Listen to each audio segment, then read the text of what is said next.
The secret conversation that changed a little boy's life. A self-improvement, mindfulness, and storytelling channel. A Buddhist story illustrating the importance of self-dialogue to improve one's life. If this video finds you, it means you have chosen a new path leading to growth and peace. Please subscribe, like, and hit the notification bell. You help this channel by doing just that. This is a story of an old man of vast wisdom and a young boy seeking the counsel of a gray-headed man. The old man tries to teach this boy an ancient secret to longevity and peace within. This secret is lost in this century we live in, and the universe has decided to tell you this secret today. Why do you talk to yourself, old man? The little boy's voice pierced the quiet mountain path, echoing against the towering cliffs. His feet crunched on the dry leaves as he walked closer to the strange figure he'd been watching all morning. The old man stood under an ancient tree, pacing back and forth, his lips moving silently as if speaking to someone who wasn't there. The boy tilted his head, curiosity bubbling inside him. He had heard tales of this mysterious man who lived alone in the mountains, but this was strange. "Do you have an imaginary friend or something?" the boy asked, his voice a mix of amusement and disbelief. The old man stopped and turned, his wrinkled face breaking into a gentle smile. His eyes twinkled with a kind of wisdom the boy had never seen before. "No," the man said, his tone warm but firm. "I'm speaking to the most important person in my life." The boy's brow furrowed. "Who's that?" "Myself," the old man replied simply, his smile deepening. The boy stared at him, half intrigued, half baffled. "Why? That's weird." The old man chuckled, his laughter light as the breeze. "Ah, perhaps it seems strange to you now. But one day, you might see how important it is. Let me tell you a story, young one. A story about storms, voices, and the one conversation that can save your life." The boy's curiosity was piqued, and he sat cross-legged on the grass. "I'm listening." The old man settled on a nearby rock, his movements slow but deliberate, like someone who had all the time in the world. He looked up at the sky, as though searching for the right words. "You see, when I was your age, I was curious too. I didn't understand why some people seemed so strong, while others crumbled under the same challenges. And then, one day I met a traveler. He taught me a lesson that stayed with me forever." The boy leaned in, eager for the story to begin. "What kind of traveler?" "A weary one," the old man replied, "but also a wise one. He had been through things you and I couldn't imagine, storms, hunger, loneliness. Yet he carried something with him that no storm could take away." The boy's eyes widened. "What was it?" The old man smiled mysteriously. "Patience, my young friend. The story will tell you everything," he continued. "I remember meeting him on a cold, rainy day. He was sitting by the road, soaked to the bone, his face etched with lines of hardship. Yet there was something in his eyes, a quiet strength, as if he held a secret no one else knew." The boy's curiosity deepened. "What did he say to you?" "He told me a story," the old man said. "A story about how he survived the most dangerous storm of his life, and it began with a single thought." The old man's voice took on a rhythmic, almost hypnotic quality as he began the tale. The traveler had been walking for days, carrying only a small bag and a heavy heart. He had lost everything: his home, his family, his sense of purpose. And then, as if life hadn't been cruel enough, he found himself caught in a terrible storm high in the mountains. The boy shivered, though the sun was warm on his back. What happened to him? "The wind roared like an angry beast," the old man said, his voice rising as if to mimic the storm.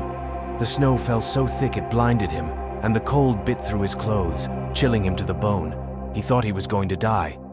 The boy's face was a mix of fear and fascination. "In that moment of despair," the old man continued, "he heard a voice.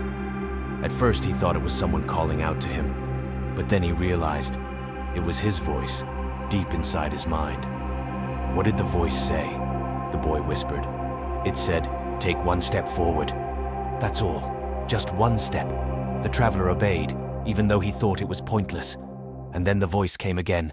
"One more step." Slowly, Step by step, he moved forward, even as the storm tried to push him back.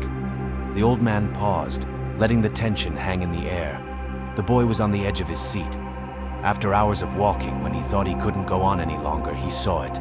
A small cave, a safe place to wait out the storm. He survived because that voice kept him moving, kept him believing he could make it through. The boy let out a breath he didn't realize he'd been holding. That's amazing. But how did he hear the voice? Ah, the old man said, his eyes twinkling. That's the secret. The voice was always there. He just learned to listen to it. The boy was quiet for a long moment, his face thoughtful.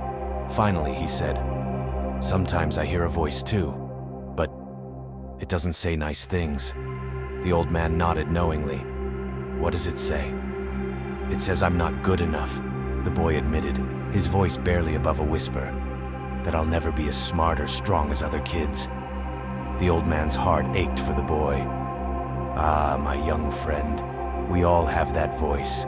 It's the voice of fear and doubt, but you can teach it to speak differently." "How?"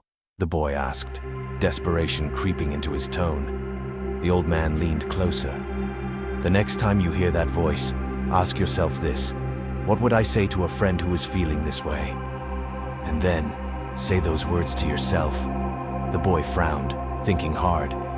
"So, I should be my friend?" "Exactly," the old man said, "because the most important friendship you'll ever have is with yourself." The boy closed his eyes and tried it. "It's okay," he whispered. "You're doing your best." When he opened his eyes, they were shining with something new: hope. The old man smiled, seeing the change in the boy's expression. "You see, my child, the way you speak to yourself shapes your life. It's like planting seeds. If you plant kindness, patience, and encouragement, your mind will grow into a beautiful garden. But if you plant doubt and fear, those weeds will take over." The boy nodded slowly, the metaphor sinking in. "But what if I mess up? What if I forget to be kind to myself?" "Then you forgive yourself," the old man said gently, "because even gardens need time and care to flourish." He shared a simple exercise. Every morning before you start your day, ask yourself 3 things. First, what do I need today? Second, what can I give myself? And third, what can I learn from this moment? Speak to yourself like a teacher, a parent, and a friend all in one. The boy repeated the questions aloud, his face lighting up with understanding. As the sun dipped below the horizon, casting golden light over the mountains, the boy stood up. He looked at the old man and said, "Thank you. I think I'll try talking to myself like that." The old man placed a hand on the boy's shoulder. "Remember, young one, the most important conversation you'll ever have is the one you have with yourself. Make it a good one." The boy walked away, his steps lighter, his heart fuller. This is a challenge to you listening. What will your inner voice say to you today? Will it encourage, uplift, and guide you? Or will it hold you back? Try speaking to yourself with kindness and see how your life transforms. If this story touched you, don't forget to like, share, and subscribe for more tales that inspire and empower.